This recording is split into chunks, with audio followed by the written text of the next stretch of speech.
Honestly, you wanted a happy WAN show full of happy topics, and I wanted a WAN show where I would have things to add to it. And we got the longest topic I've seen forever about LG and their influence on reviewers, and I'm just like, wow, great. Well, I mean, your This is memories awesome. working with them was always pretty good, I think, right? Yeah, but I haven't worked with them in forever, but Yeah. And yeah, the thing my is, memory with them was totally fine. companies are made of people, and literally nobody that we worked with at LG when Luke was working on reviews still interacts with us from LG. I mean, it's possible they're still there, but certainly they aren't who we interact with, and they probably Yeah. aren't who Hardware Unboxed was interacting with, because they would have known better than to pull this kind of nonsense. So Hardware Unboxed made a video, I think it was a couple of days ago now, yesterday, I don't know, it doesn't matter. The point is, while they were reviewing LG's 27GP850, so that's their new high-performance 27-inch gaming display, their reviewer received a last-minute email from LG CNS. Okay, here's where we're going to go off on our first tangent. LG CNS is not technically the same company as LG Electronics. And then, while we're at it, LG Display is actually also not the same company as LG Electronics. Okay, so LG Display makes panels that they then sell to LG Electronics. Oh, but wait, also other companies. So LG Display might make panels for, say, Sony. You know how Sony has a really bright OLED? We actually did a video about it recently. Well, it's just an LG second-gen panel, the same as LG has in their G1.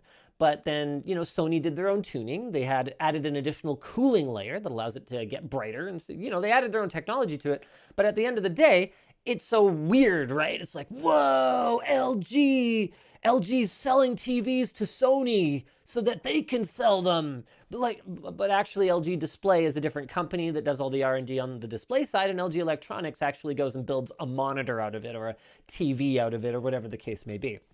Now, LG CNS, technically a different company, but if you're a super smart individual with super two brain cells to rub together,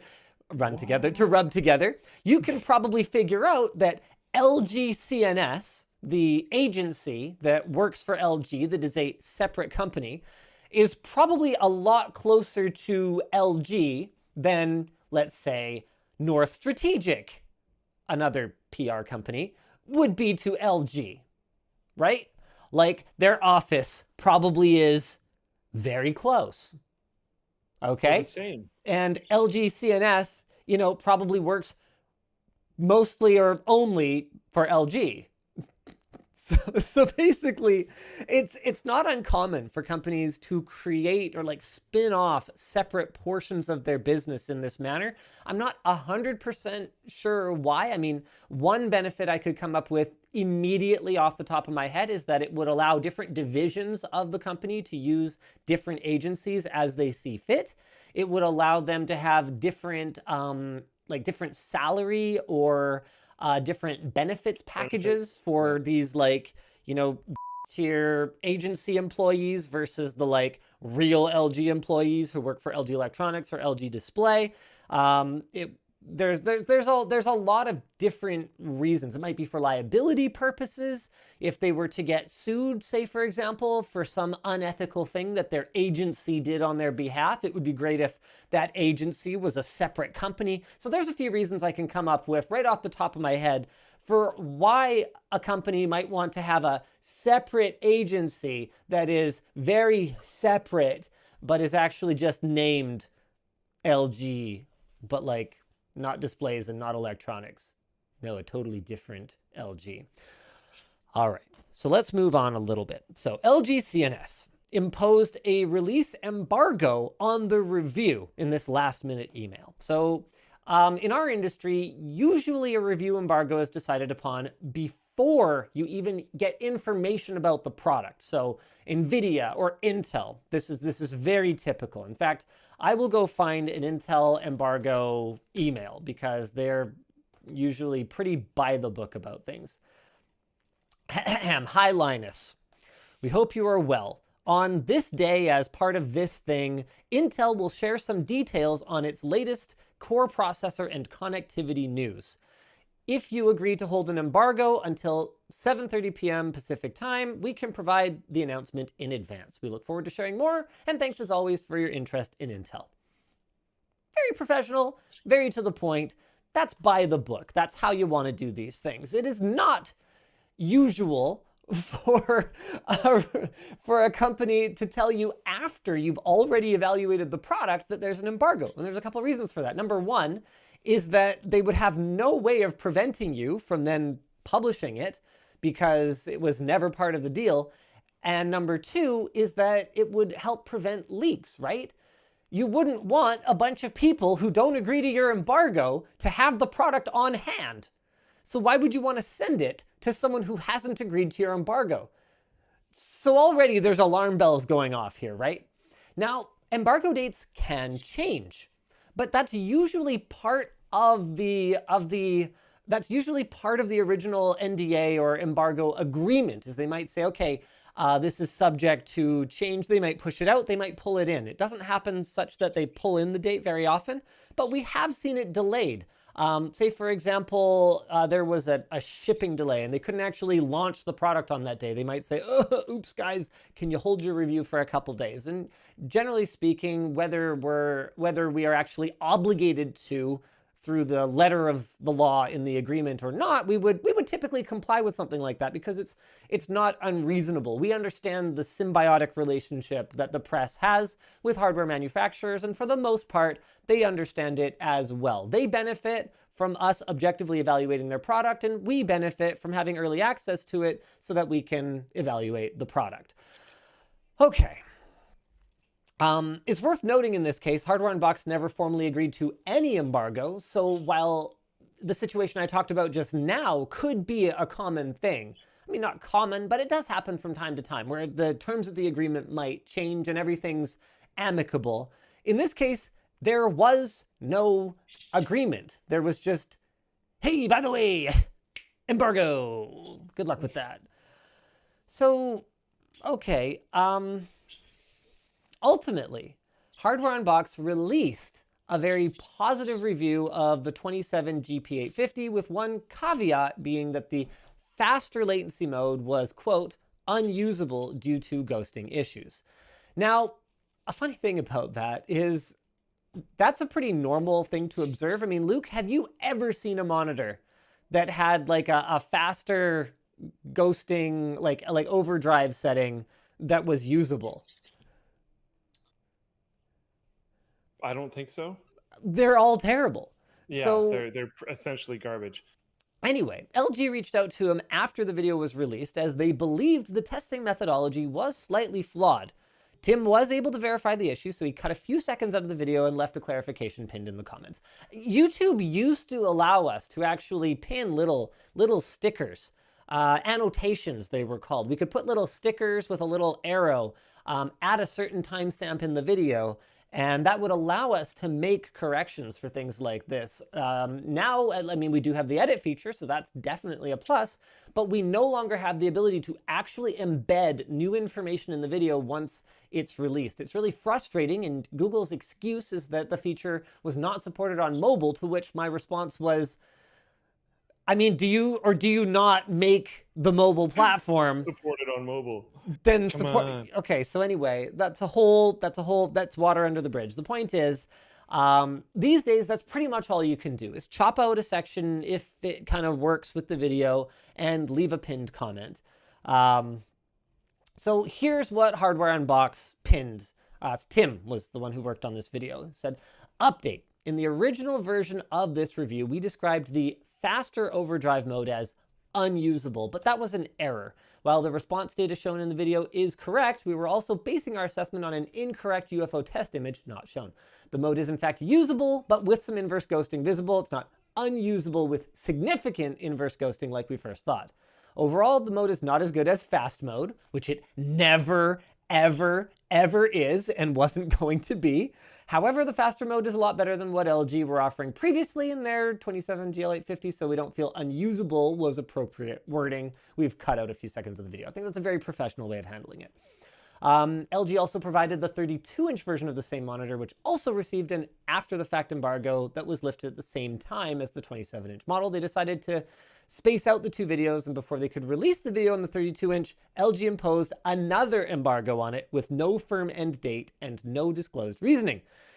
Several weeks went by. No communication from LG until Tim reached out asking for an update, as he'd already gone through the effort of reviewing the product and was just kind of waiting for it to be released. Because that's the thing. You got to understand, there's only so many people working on a product review. I mean, Luke, if I came to you and I was like, look, you got to get 2 videos done this week. You got to get this review done, and then you've got to get this like opinion about this thing, or this goofy vlog where you duct tape network switches to a wall, or whatever the hell it is that you do with your time. You got to get this stuff done.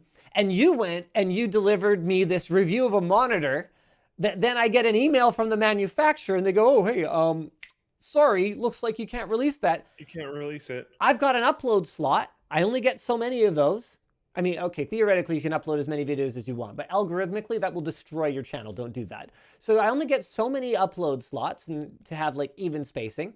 I might have sponsor commitments to a completely unrelated company, maybe Squarespace or Seasonic or something wanted to sponsor that video, and now they're hanging in limbo, so I'm not getting paid, and they're not getting their marketing messaging out there that they sponsored me to tell you guys about. So everyone's, having a real downer of a time here because LG can't keep their act together and figure out if they do or don't have an embargo. So it's all very inconvenient. We have only scratched the surface. We have not even started with how bad things get. One quick thing, if I can take a quick aside. Yes. I went to go look up, LG CNS, sure. What exactly are these guys? Sure. Have you looked them up at all? No, they're just LG's agency that's just LG, but in different clothes. So yeah, that's what I was going to assume.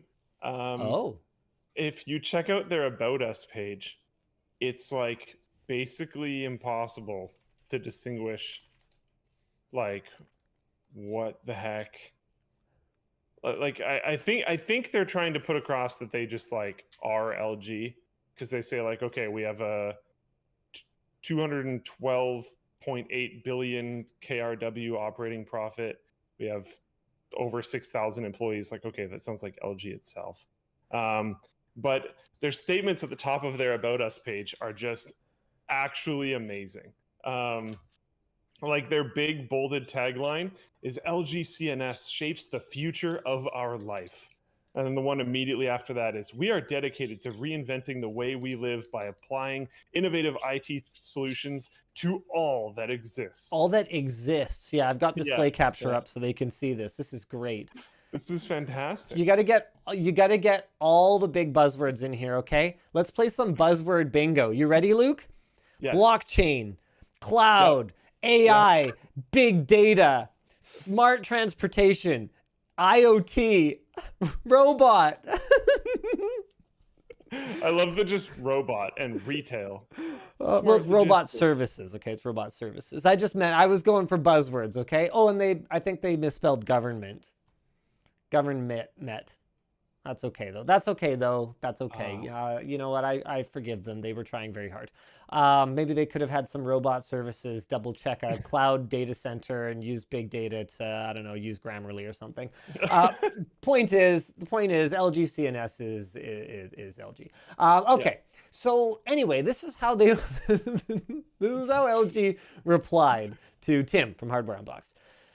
Sorry for making you wait. Things been decided about 2 to 3 days ago, so there has been updates on 32 EP850 specifically. There's an internal direction that all the 32 EP850 has to be reviewed after the following guidelines. So, guideline for comparison is please avoid comparing to the 32 GP, or please avoid comparing the 32 GP, GP, not EP. Avoid comparing with any of our past LG models. Instead, we'd prefer comparison with any other brand's IPS model that's out in the market. How nice for you. UFO test. As for the UFO test, you need to get it on 180 Hz and set 960 pixels per second with middle grays pattern. And CR testing. If you'd like to test CR, so contrast ratio, please test in this mode On-screen display, picture adjust gamma, mode 4. If your review of the 32 GP850, I think there's typos in this email, contains nothing that would be against the guideline, please let me know. Otherwise, few edits would be necessary. Also, for this review, we decided for all the reviewers to provide us with drafts. We can definitely discuss about the additional compensation for sharing drafts. Let me know how you think on this, and again, thanks a lot for your patience here. Okay, so I need to go on another little aside. Okay. I need to go on another little aside because for me, none of this is actually news, believe it or not. For us, though, we actually had this interaction a lot earlier. So I'm actually, oh, you know what? I really should have pulled this up before we started the show, but where's my Monday morning writers meeting doc? Because I'm pretty sure I'm going to be able to find this. If I just search for like Control F 850, oh lordy, it's probably not going to load this entire doc. This is a savagely long document because we usually just take our new writers meeting for the week and just plonk it at the top of it so we like don't lose anything. Okay, hold on a second. Let's see if I can find it. No, I can't find it. I wish I had the timing. Unfortunately, I don't have it. The point is, LG actually reached out to us prior to the launch of the 27-inch version and asked us if we would like an opportunity to review this monitor ahead of time. So we actually had an opportunity to review it quite early, and we declined it. And the reason we declined it is not because we don't think it's a really important product. We were actually really excited about the 27 GP850 because it's the follow-up to LG's excellent 27-inch, 1 millisecond. You know, you can argue all day about whether the 1 millisecond marketing is correct or not, but their 1 millisecond IPS 27-inch gaming display. It was an excellent monitor, regardless of the fudge factor in the marketing. And we were really excited to see the follow-up because as far as we could tell, it was basically going to be the gaming monitor to get for this year. But there was a caveat. It wasn't a sponsored video or anything like that, but in order to review the product, LG asked us to agree, and we didn't see anything about UFO test or contrast ratio testing in our communications, but they asked us to agree to not compare to the previous year's model, the one that we really liked. And you know, at risk of souring things, because I feel like this is just, you know, if LG doesn't like these things getting out there, then they just need to not say them. Not do it. They just need to not do it. The reasoning that was provided to us for this request was that they were afraid that the demand for the new one, which they might not be able to meet supply for, would affect sales of the old one once we demonstrated how much better it was. Can you imagine? That's why they didn't. Really? Can you imagine living inside the skull that wants to make sure that the media doesn't compare your new product to your old one for fear that it will come across too good? That's, yeah, because pretty much this whole time I've been sitting here and wondering that specific point. Because like run this specific setting. It's like, okay, whatever. They found that it looked best like that. And they want to make sure that you're presenting it in a way that makes their product look good, because even though they shouldn't necessarily do that as a rule, they can always give you suggestions and whatever. That's maybe fine. But the like, don't review it against your previous product thing. I've just been kind of scratching my head on this. Like, oh yeah, you can compare it against anyone else's product. Yeah. But don't compare it against our own. Like, what? Right? I don't know. Like, I get it now, but like, wow, that's so twisted. I mean, it's not like we've never had a manufacturer try to impose. Oh, apparently Hardware Unboxed is in the chat. It's not like hey guys, it's not like we've never had a manufacturer, EPOS Vox is in there too. What's up, y'all? We've had manufacturers try to impose restrictions on what we can compare a product against in a review. Every single time we've told them to go themselves because that's what you do. But usually they're trying to avoid an unfavorable comparison against a competing product that is better. Yeah. That is almost always what they're trying to do. And sometimes it's more like, you know, trying to be big brain marketing executive. And other times it's just having a fundamental misunderstanding of how the media works, right? Like they'll just think, oh, well, I am providing you product in exchange for marketing, so you should only compare what I want you to compare. Like they think you're like an Amazon reviewer or something, where they can slip you a 5 and you get a positive review or something. It's like, no, I don't need your $5, and I don't need your stupid motherboard or whatever. I don't care. But the thing is, with those other rationales, I at least can follow along, you know? Yeah. Like I can kind of say, oh yeah, okay, I follow the logic here. You don't want a bad, you don't want a bad comparison being made.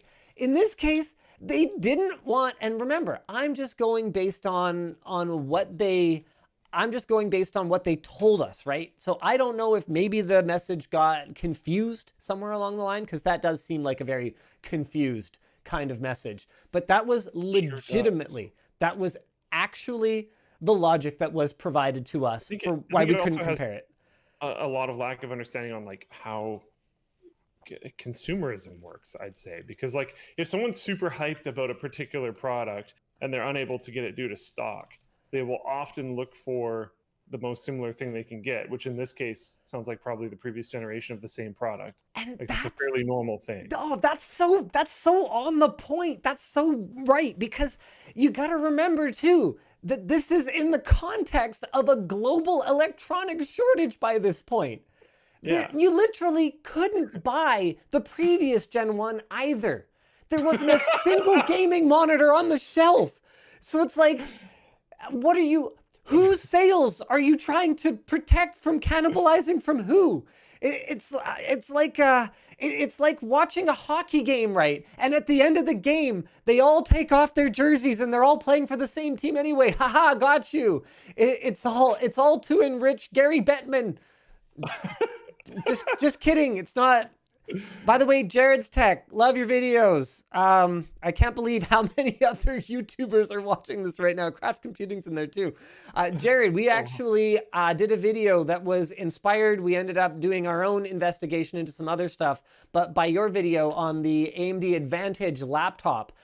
We had a lot of fun with that one. Alex spent most of this week on it, and it was definitely massive kudos to you. We shout you out in the video. You're awesome, man.